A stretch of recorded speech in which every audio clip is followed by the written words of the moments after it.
Hey guys, what's going on? John here from What's Spinning. Here tonight, quick video. Actually, not so quick because there's quite a lot of reviews this month. Want to do a quick rapid fire video of a bunch of albums that I didn't get to chat about in April. There's quite a few of them, including two that I actually had complete reviews planned for and shot, but I've lost the video on both. So there's quite a few this month. Check them out, and as always, enjoy. This new Show Me the Body album. I had a full-length review planned for this. I really wanted to chat about it because these are my boys. I love these guys. I've loved them for years. And honestly, this is a totally great punk rock and hardcore punk album with the elements of jazz and sludge metal and tons of personality. Like, I don't have a lot of bad things to say about it. I honestly just ran out of time and wanted to be timely with my reviews. But to be honest, like, if this is like a band that you like, and you've followed Show Me the Body in the past, these sound great. Madonna Rocket's one of the best punk tunes I've heard all year, and these guys still excite me. I think some of the spoken word interludes still are a little out there and can be used in a different kind of way, but Show Me the Body are so dangerous and so good. You know, I really wish that I could say that I was shocked by this new Uncle album, but I'm going to be real with you. I haven't liked an Uncle album since the early 2000s. And, like, over the years, I've heard a couple of tracks here and there and maybe a couple of remixes that I thought were kind of cool. But how have we gotten here? This is like an hour and 20 minutes. These guests don't sound like they want to be here anymore. These guests don't even sound like they're on the same wavelength as Uncle anymore. Like, I am not into this at all. As a matter of fact, when I was listening to it, I was falling asleep the entire time. I really don't get the point of this album. I do not understand what the hell to make of this album. Like, I haven't been the biggest American Pleasure Club guy since their debut a couple of years ago, but I felt like they had so much potential. Like, hearing those early albums and their blend of emo and lo-fi and, like, progressive pop, I thought that they were really going somewhere, and eventually they were going to come out with an album that really wowed me. But then this happens. What is this? Who asked for this? Better yet, who came up with this? And apparently this is like supposed to be like some like vanity project, like their final opus or something like that. This, if some of my favorite noise rock and experimental bands came out with this album, I wouldn't be happy with this. And I am not happy that American Pleasure Club came out with this. I don't even know what this is supposed to be. This is weird. You know, there was a time where I thought Club Night were a pretty cool indie pop band that were doing some pretty freaky stuff. Like, I remember being into, like, some of their early EPs. But when did they become so obnoxious? Like, this new album, like, there are some fun, interesting ideas at point, but there's not a hook in sight that, like, really stuck with me. And most of this album is just a little obnoxious and really gave me a headache more than anything. I didn't expect that. Let me preface this saying I love La Luz. I am a huge Shayna Cleveland fan. I love her. I love her harmonies. I love her voice. I've loved her songwriting in the past. I loved her performances. I love everything about her. And this solo project excited the hell out of me. More Shayna Cleveland. That's what I wanted to hear. What the hell is this album? This is so incredibly, unbearably even boring. Like, is it a folk album? Is it a singer-songwriter album? Is it psychedelic rock? There's, like, slight garage tones here and there, but this is just so boring and doesn't nearly have the sheer personality that Shayna has shown off in the past. Now, I've been a fan of the drums for quite a long time. Their debut album actually really rings near to my heart. I freaking love that album. I listen to it all the time.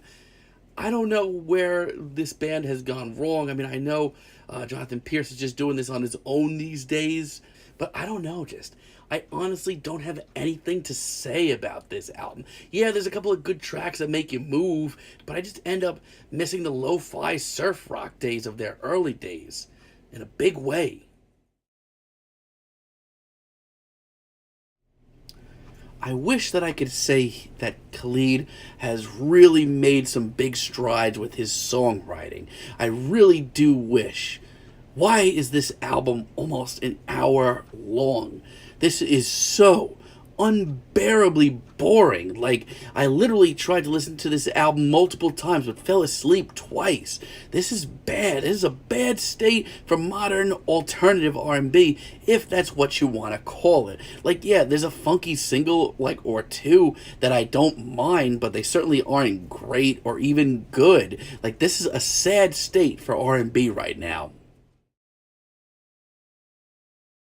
This new Bibio album, like, I feel like I have the same problem with almost every Bibio album. It's nice when it's on. It's certainly very pleasant, very sweet to listen to. Like, I could certainly, get into listening to this album, but once it leaves me, once the album turns off, once I'm done listening, I've got nothing. I've got nothing that I can really roll back to, nothing that I could say about it, just that it was nice while it was on, and that's kind of how I feel about this new one, too. It's certainly not bad. It certainly, is very sweet in parts. I just don't have much to say about it.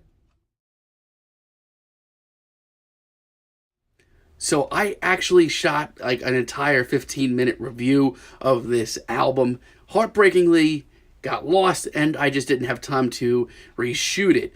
My thoughts on this new Wand album.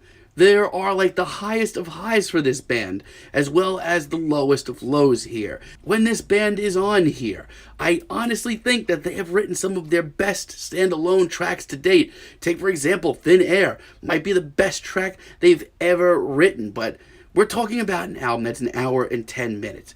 Guess what? There's some filler. Guess what? There's some 9-minute jams that could have been trimmed down. Guess what? There may be a couple of instrumentals here and there that go on for 4 minutes that I don't think need to be there. This is a good psychedelic rock album. As a matter of fact, when it's on, it's one of the best that I've heard in a while. But still, one's priorities are out of order. Well, I could say a couple of good things about this new Guided by Voices album. For one, like, at least they're sounding like themselves again, which really wasn't happening for a while, let's be real. And much more importantly, this just feels like a Guided by Voices album. That whatever that was that they did earlier this year, I'm trying to still forget that that album ever happened. It was like well over an hour. This is a slim trim 30 minutes and actually has some pretty cool tracks on it.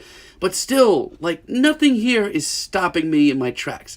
Robert Pollard can still write a really cool lo-fi alternative rock tune, but like at the end of the day, are they really doing anything right now that needs to be done? Are they saying anything that really needs to be said? That's up for debate. I think there's some great tunes on here, and at least Guided by Voices are sounding like themselves again, but this is a very average album from them. That's not necessarily bad, but 6 months from now, I'm not going to remember any of it. Oh boy, this sucks. I have grown to be quite the fan of Marina and the Diamonds, aka Marina, over the years. As a matter of fact, I've gone on record many times saying that Fruit, this album right here, is one of my favorite pop albums of the last like 5 or 6 years. It's a really fantastic, fun, and colorful album. If you haven't listened to it yet, check it out. This new one, not so much. Like, I had a bad feeling going into it, and everything that I was worried about came true. This thing is bloated as hell. There's a freaking ton of tracks here. It's really long. I don't even know. Like, there's a handful of tracks I still think are really good. I think Marina's still very, like, a viable indie pop star. And when she's on, she's on. But there's so much material here. And so much of it is just average. And there are some really bad tunes here as well. Not happy. I didn't expect this. I don't actually completely hate this new Local Natives album. I've never been a big fan of these guys. Like, they've been really obnoxious in the past. I was a fan of them at first, but this new album's pretty meditative, pretty interesting. It's got some really cool synth pop and indie pop ideas on here. Like, I'm not gonna race to get back to it, but if you were into these guys a couple of years back, I'd recommend giving this new album a try.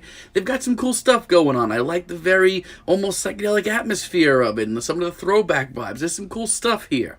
Well, there you have it, guys. My quick initial thoughts on a lot of albums that I want to cover this last month. As always, if you enjoy a video like this, let me know down below. And until next time, have a great day, guys.